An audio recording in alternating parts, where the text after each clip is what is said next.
Mesdames, Messieurs, bonsoir. Le ministère du Tourisme, de la Culture et des Sports et l'institution américaine Smithsonian sont désormais en partenariat. C'est un accord qui va permettre la valorisation et la promotion des richesses culturelles béninoises à travers le monde. Faciliter l'enregistrement des apprenants et des enseignants, c'est l'objectif pour lequel les kits d'enrôlement du RAVIP sont déployés dans les collèges. Une de nos équipes était donc au CEG Le Nokoué à Cotonou, où tout se déroule pour le mieux. Et puis nous parlerons de la transhumance des bêtes, un déplacement qui crée de nombreux conflits entre éleveurs et agriculteurs.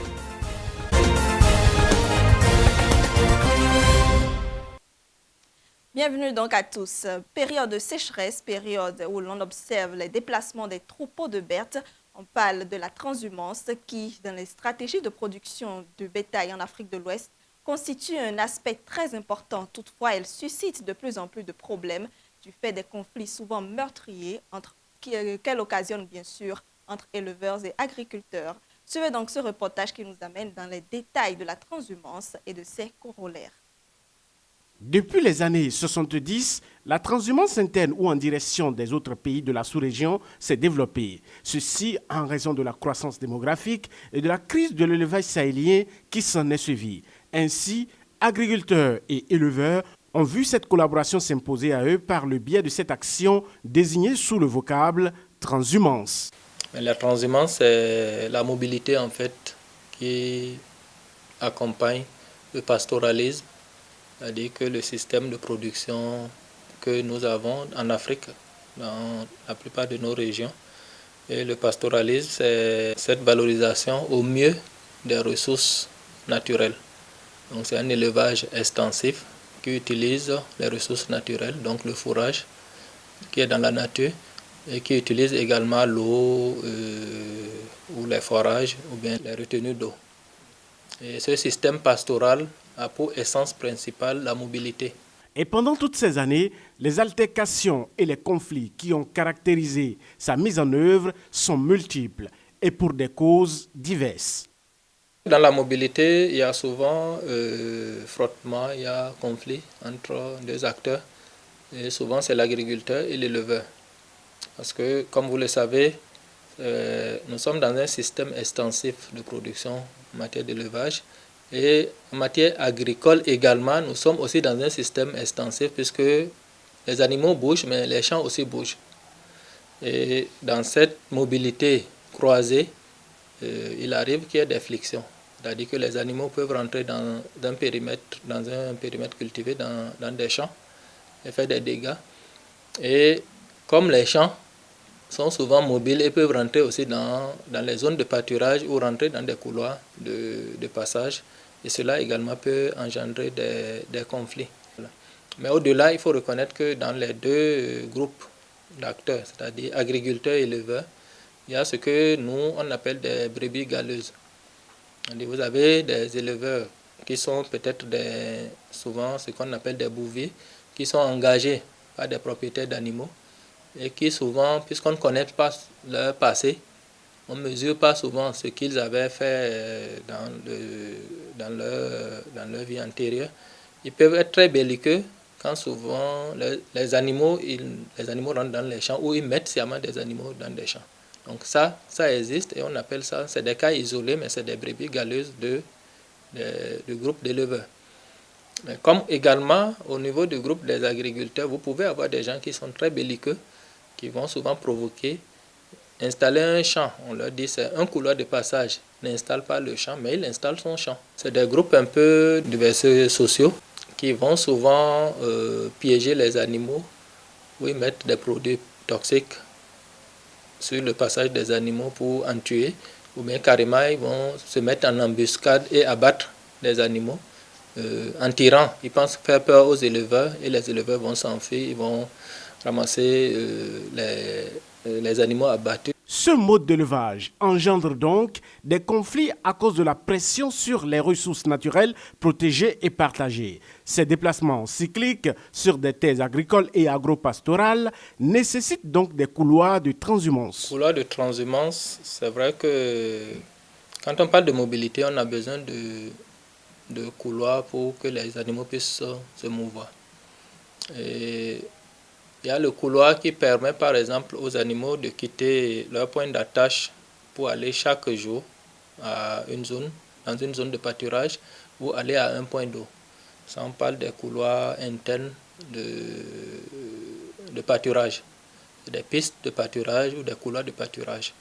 Maintenant, quand il s'agit d'aller en transhumance, donc quitter une localité pour une autre localité, tout ce qui est emprunté par les animaux pour rejoindre cette nouvelle zone, cette zone d'accueil qu'on appelle une zone d'accueil, est considéré comme un couloir de transhumance.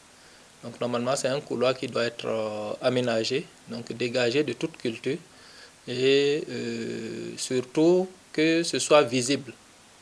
Donc il faudrait aménager et mettre des limites, mettre des balises s'il le faut, ou mettre des plans qui indiquent à l'éleveur, voilà ta zone où tu peux passer sans rentrer dans les champs d'autrui. Et ça indique également aux agriculteurs les limites un peu des parcelles pour leurs parcelles de culture. Les principaux acteurs usagers des ressources naturelles du terroir ont des points de vue divergents qu'il faut mettre en exergue. Ceci sous-entend que la gestion des ressources agro-silvopastorales nécessite une meilleure communication entre les acteurs afin de ressortir les solutions consensuelles et durables aux problèmes. On parle sécurité routière avec les terre-pleins centraux qui constituent l'une des formes de signalisation que l'on peut rencontrer dans la circulation. Ici à Parakou, c'est l'une des nouveautés apportées dans la reconstruction des voies. Dans ce reportage, Inès Tosso nous éclaire sur leur rôle. Suivez. Nous allons partir du principe général. La route se partage.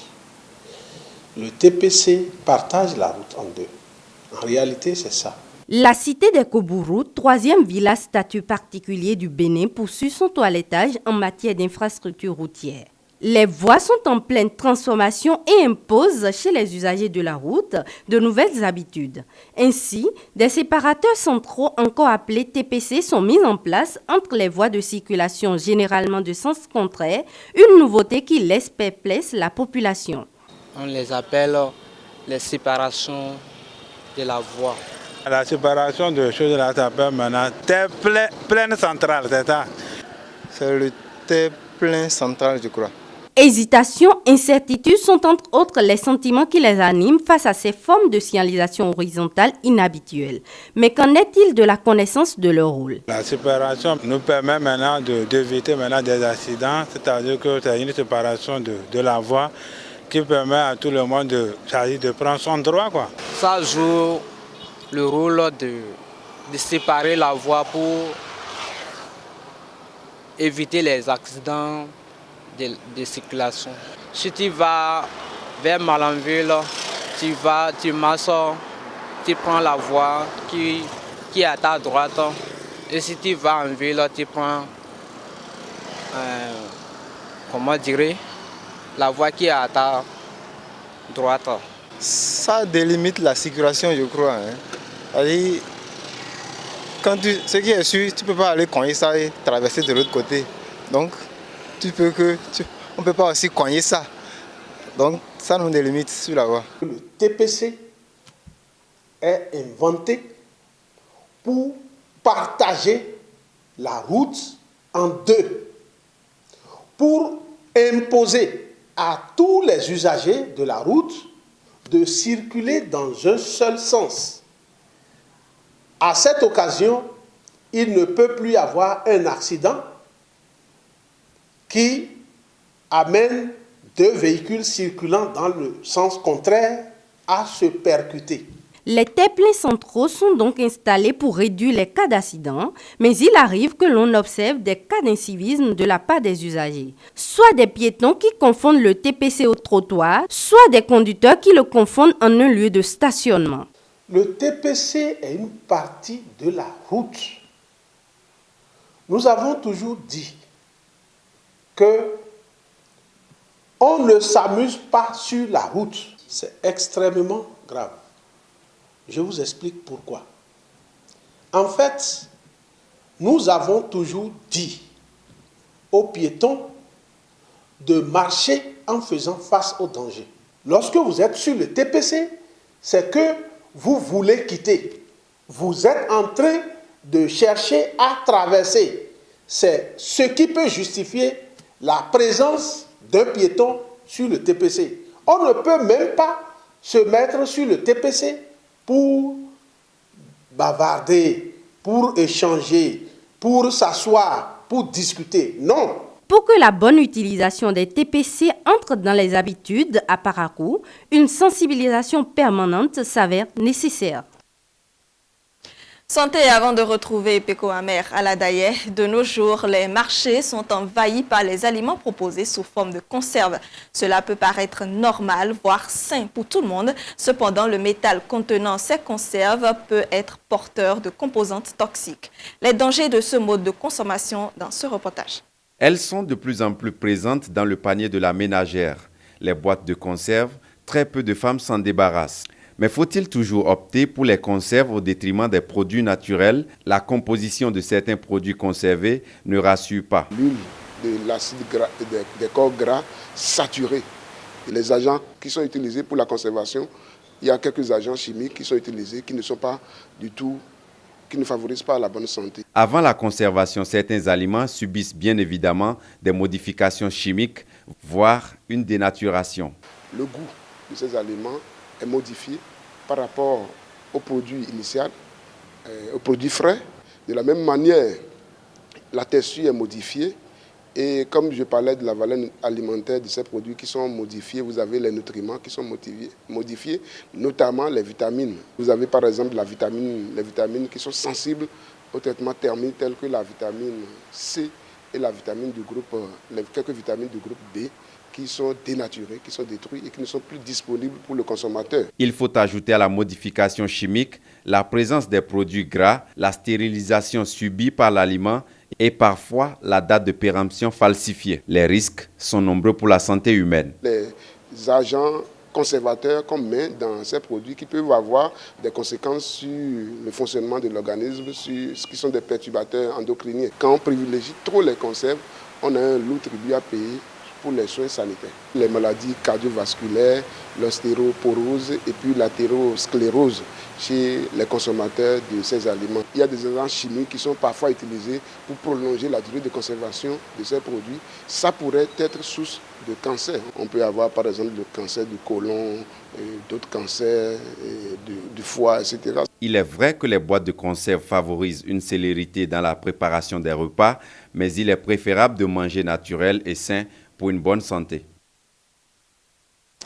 La suite de cette édition avec Peko Mamer à la Daye. Bonsoir Peko.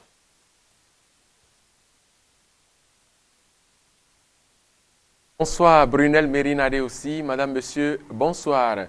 Signature de protocole d'accord entre le ministère du Tourisme, de la Culture et des Sports et l'institution américaine Smithsonian. C'est un accord qui va permettre la valorisation et la promotion des richesses culturelles béninoises à travers le monde entier. Retour sur le déroulement de la cérémonie de signature du protocole d'accord avec Karina Deni et Lazare Onza. Présenter le Bénin et son patrimoine culturel de façon authentique à un large public venu d'horizons variés afin d'améliorer la connaissance du pays, de même que la compréhension de ses pratiques et de son histoire, tel est l'objectif de ce protocole d'accord entre le gouvernement béninois et l'institution Smithsonian. Un nouveau partenariat qui fait suite à un autre signé en juillet dernier entre la dite institution et l'Agence nationale de promotion des patrimoines et de développement du tourisme, ANPT. Il s'agit ici de la plus grande institution de conservation, d'éducation, de recherche en matière de culture et d'art au monde. Et nous nous sommes dit, si nous avions la chance d'avoir cette institution à nos côtés, ce serait une valeur ajoutée extraordinaire pour nos projets muséaux parce qu'ils savent accompagner les grands projets et les grands d'envergure. Mais ce n'était pas gagné. C'est une grande maison, très sollicitée à travers le monde et il fallait que nous fassions nos preuves. Disposant de 20 musées, 9 centres de recherche et un zoo, Smithsonian Institution travaille dans plus de 150 pays à travers le monde. Sabrina Lynn Montley, représentante de l'institution basée aux États-Unis, a réitéré son engagement pour la réussite de ce protocole d'accord et a profité pour dévoiler le thème retenu pour la prochaine édition de Folk Life Festival 2019. Un festival auquel le Bénin est invité à prendre part pendant 10 jours à compter de fin juin 2019. Donc cette vision ambitieuse soutenue par le président Talon est partagée par la Smithsonian et je vais vous donner quelques informations sur notre festival. And our partnership with Benin. This year, the festival celebrates 51 years of making connections. Donc, c'est un festival qui, depuis 51 ans, crée des connexions entre les différents publics. C'est sur le National Mall des États-Unis qui a vu Martin Luther King faire son discours et d'autres personnes extrêmement importantes de l'histoire des États-Unis. Deep spiritual and social and political importance to many of us. The theme for next year's festival will be... Le thème du festival de l'année prochaine, c'est le pouvoir social de la musique et l'idée que sous-tend ce thème, c'est de créer des ponts, comment renforcer les liens entre les familles, comment renforcer les liens entre les gens à travers le thème principal de la musique. Donc, ce serait amener les gens sur le National Mall pour avoir ce type de connexion et d'échange. La signature de ce protocole d'accord vient à point nommé en termes des grandes réformes inscrites dans le PAG, programme d'action du gouvernement. C'est la substance des propos tenus par le ministre du Tourisme, de la Culture et des Sports, Oswald Omeki, présent à cette cérémonie. Vous savez que nous allons construire dans notre pays, à Porto Novo, le musée des arts et civilisations vaudou. Vous savez que nous allons construire à Ouida un musée. Vous savez que nous allons construire à Lada le musée Toussaint Louverture. Vous savez que nous allons construire à Abomey un musée qui va raconter l'épopée de nos rois et valoriser nos Amazones. Pour cet important programme, nous avons décidé au sein du gouvernement de nous faire accompagner par ceux qui sont qualifiés et qui ont une expertise mondiale. C'est dans ce cadre que depuis quelques mois, nous sommes donc dans ce partenariat important avec la Smithsonian Institute qui nous accompagne de bout en bout sur ces projets qui sont importants pour le gouvernement. Une idée au départ de Angélique Kidjo et de Dimon Oussou, deux grandes icônes de la musique béninoise, en vue de valoriser les richesses culturelles, concrétisées ce vendredi 16 mars 2018 par le gouvernement de la rupture. Les kits d'enrôlement du RAVIP, recensement administratif à vocation d'identification de la population, sont désormais déployés dans les collèges. Objectif, faciliter l'enregistrement des élèves et des enseignants. Au collège d'enseignement général Le Nokoué à Cotonou, l'engouement affiché par la cible visée n'est plus à démontrer et l'opération se déroule normalement. Reportage, Hermione Maolink-Pontor, Lazaronza.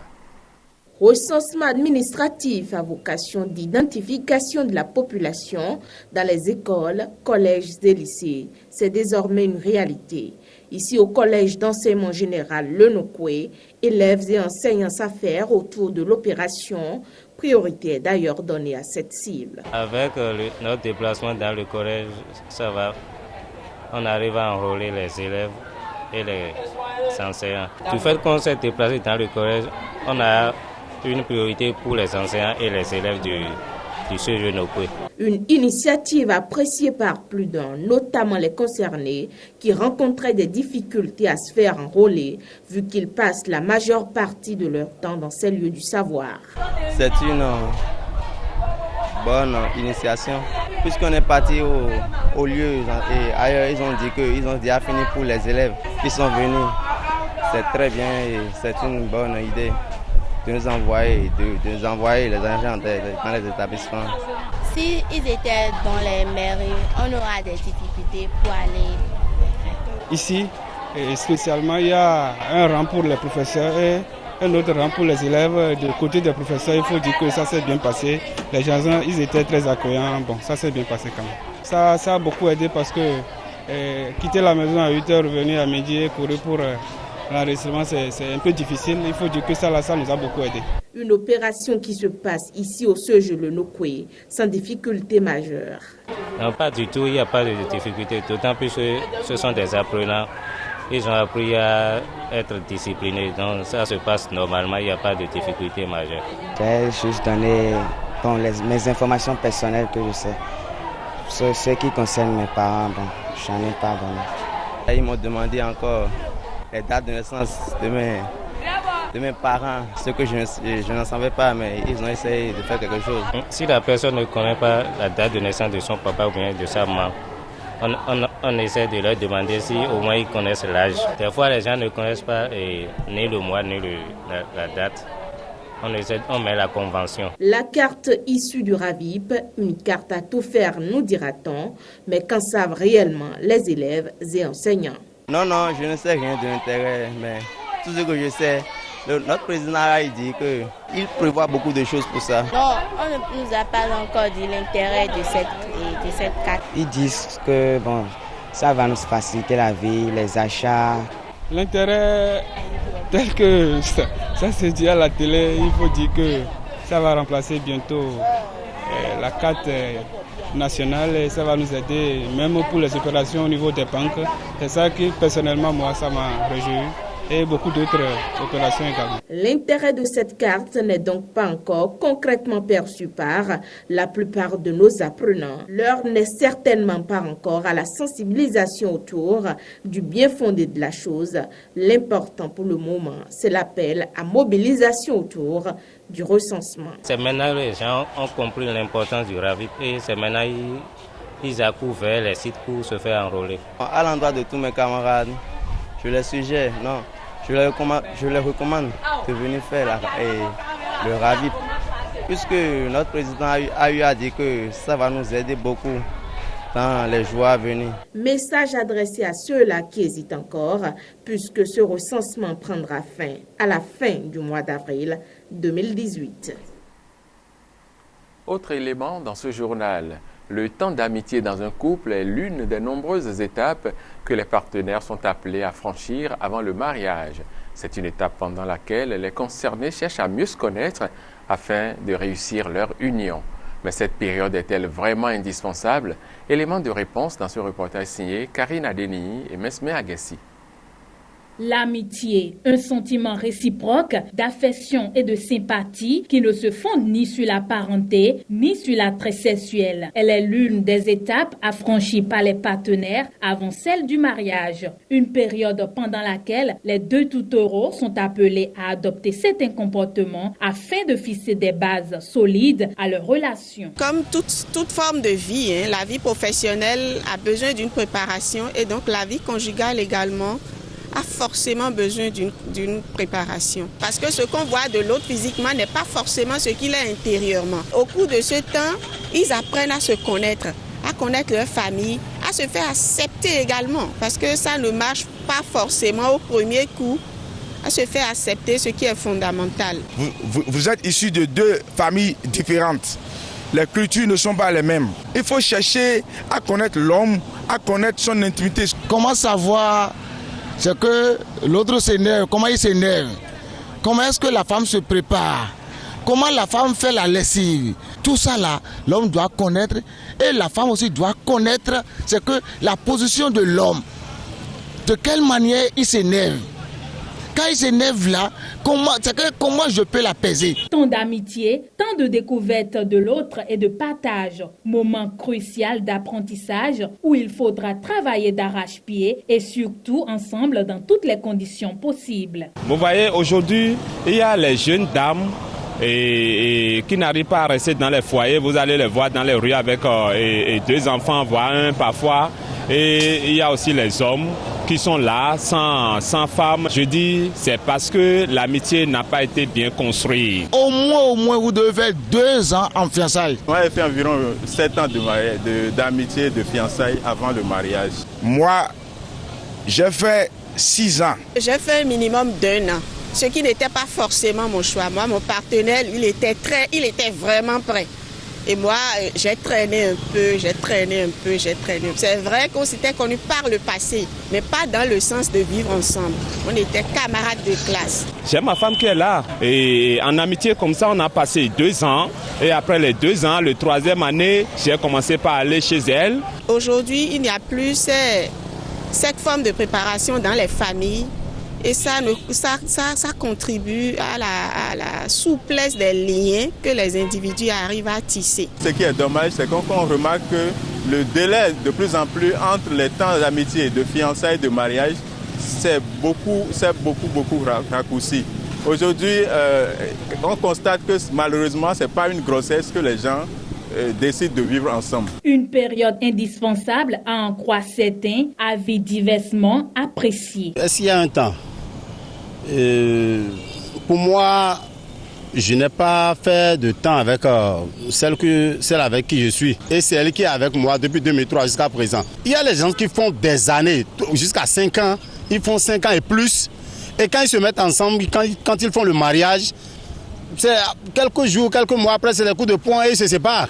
Donc c'est ce que Dieu a unique, personne ne peut séparer, c'est ça. Donc pour moi, il n'y a pas un temps. Le mariage, que dit de plus si ce n'est la continuité du temps d'amitié, de fiançailles, une vie en commun, pleine de responsabilités, empreinte de complicité, de tendresse. Un acte ultime, une union pour la vie, ferme et indéliable. Eh bien, Brunel Mérinadé aussi, j'ai bien envie de t'inviter à faire un tour en salle de cinéma ce week-end. Cela ne te déplairait pas, j'en suis sûr. Mais au-delà de l'envie, le fait est que nos salles de cinéma au Bénin végètent dans l'oubli et sont devenues des lieux d'organisation de diverses fêtes. C'est une situation préoccupante et mon chef d'édition du jour, Maro Fabiola Boussari, et le cadreur René Arrossi sont allés s'imprégner de l'état des lieux de certaines de ces salles de cinéma. Suivons ce reportage avant de transformer notre envie en réalité.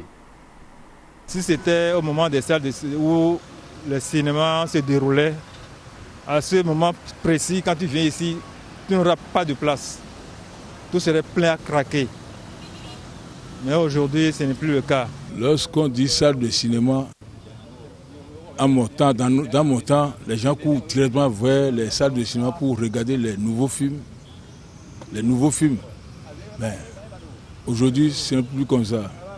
Le cinéma béninois agonise et la preuve est que les salles n'existent plus. Ciné Concorde est fermé depuis bien longtemps et est passé aux oubliettes. Aujourd'hui, le ciné Okpa-Oloa ne vient à l'esprit des jeunes citoyens que juste pour identifier le carrefour sur lequel il est érigé. Ces salles sont devenues des lieux de manifestation de tout genre, alors qu'elles devaient permettre aux jeunes réalisateurs et producteurs de révéler leur intelligence en tant qu'auteurs, mais aussi l'intelligibilité de leurs œuvres. Dans le processus d'un artiste, il doit pouvoir faire une œuvre dans le noir de sa chambre, mais pouvoir ensuite la révéler sur grand écran, dans un noir où le public, des amis, des parents, des gens qui ne le connaissent pas, pourront apprécier au nec plus ultra le résultat des années de travail, d'efforts, de recherche. Pour moi, le cinéma, c'est un plaisir, parce que j'ai beaucoup de plaisir à aller découvrir des films sur de grands écrans,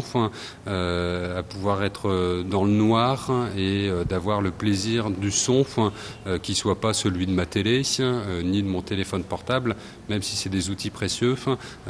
On n'a pas le plaisir, comme d'être au spectacle, d'être vraiment absorbé par l'image et par le son. Le cinéma, pour moi, la première chose, c'est ça.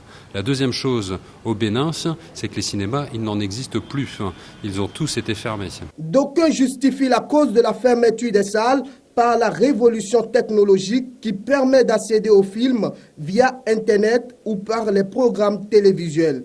Mais à en croire les professionnels, les salles de cinéma constituent un levier important de production, mais aussi d'épanouissement de la société, car les meilleurs films ne sont toujours pas accessibles par le net. De plus, le cinéma permet également d'avoir le privilège de suivre les premières diffusions des œuvres audiovisuelles dans le contexte temporel de leur réalisation et dans une ambiance conviviale. C'est le meilleur moyen pour celui qui a passé 8 heures de travail, qui est stressé, celui qui a envie de draguer sa femme, celui qui a envie de faire plaisir à ses enfants, de pouvoir sortir le soir, le week-end et d'amener ta famille voir un film. C'est quelque chose d'important parce que ça déstresse, ça nourrit l'âme, ça nourrit son intelligence, ça permet d'apprendre beaucoup de choses, ça permet de se divertir, ça permet de rire et c'est essentiel pour tout citoyen et qui a vocation d'aspirer au bonheur dans un peuple. Les salles de cinéma, c'est un grand lieu de rendez-vous. Quand on vient au cinéma, c'est comme se balader sur Internet. Donc souvent on rencontre de nouvelles connaissances et surtout les filles, bon, elles sont souvent mieux abordables au cinéma. Aujourd'hui, les jeunes qui viennent, pour la plupart du temps, ce sont des jeunes qui s'intéressent au cinéma, qui font du cinéma ou qui veulent en faire leur métier. Donc ils font ce que fait tout artiste. Ils se nourrissent des autres. Ils viennent découvrir des choses, encore une fois, qu'on n'a pas l'habitude de voir ici au Bénin. Et j'attends avec beaucoup de plaisir à ce que d'autres jeunes puissent venir. Il se trouve que les jeunes béninois avaient soif du cinéma. Ainsi, l'ouverture de nouvelles salles et la réouverture d'anciens espaces il y a quelques mois ont connu la visite d'une flopée de jeunes qui ont voulu redécouvrir le cinéma sur grand écran. Le constat personnel que moi j'ai fait en allant à Cala Olympia pour la petite expérience, parce que j'ai voulu voir Black Panther sur grand écran, je tenais à voir ça, il y avait un monde incroyable. Et ça, je me suis dit, bon, c'est vrai que quand vous voyez un peu ceux qui viennent, c'est avec de grosses bagnoles, de grosses voitures, vous dites, bon, ah ça, pour la plupart, c'est des enfants de riches. Mais on sent quand même un certain engouement de ces jeunes-là. C'est comme s'ils attendaient ça. Ils ont passé des années à aller à la plage, à aller voir des copains. Aujourd'hui, il y a cette possibilité de s'asseoir, de se brancher à un écran. Et ça, c'est quelque chose d'intéressant. Je pense que sans salle de cinéma, aucun créateur, aucun réalisateur professionnel ne peut être heureux de faire ses œuvres si ça ne passe pas sur grand écran, et aucun producteur ne peut rentabiliser au Bénin. C'est pas possible. Pour les cinéastes, le Bénin doit œuvrer pour la construction de nouvelles salles afin de contribuer à l'évolution de cet art qui, lui aussi, est un moteur de développement culturel et économique. On se retrouve aujourd'hui avec 3 opérateurs privés qui proposent du cinéma à Cotonou. Mais ce n'est pas suffisant. Il faudra que l'État puisse trouver le moyen d'intéresser des producteurs privés à investir abondamment dans la construction des salles à Parakou, dans les grandes villes, et ensuite à pouvoir mettre en place un système de programmation qui permet d'une part d'importer des productions étrangères, mais surtout de faire la promotion de nos œuvres locales. Je pense que ça, c'est vraiment important. Et si le ministre de la Culture nous écoute, si nos autorités nous écoutent, si le directeur de la cinématographie nous écoute, c'est quelque chose d'essentiel pour permettre justement au cinéma béninois de pouvoir connaître véritablement ses lettres de noblesse. Madame, Monsieur, ce sera tout pour cette relation depuis Cotonou. Merci d'avoir été là. Veuillez recevoir à présent la charmante Brunel Mérinadé aussi pour les grandes conclusions de cette édition du soir de nos informations. Avant que, avec mon jet privé, je me rende à Parakou, bien sûr, pour signer le Borgou. Reposante soirée dominicale à toutes et à tous. Merci de votre fidélité à la chaîne de l'excellence. À très bientôt. Merci, Peko Mamère Aladaye. Passez donc une bonne fin de week-end, mesdames, messieurs. Ainsi se referme cette édition. Merci d'avoir été des nôtres. Bonne soirée à tous.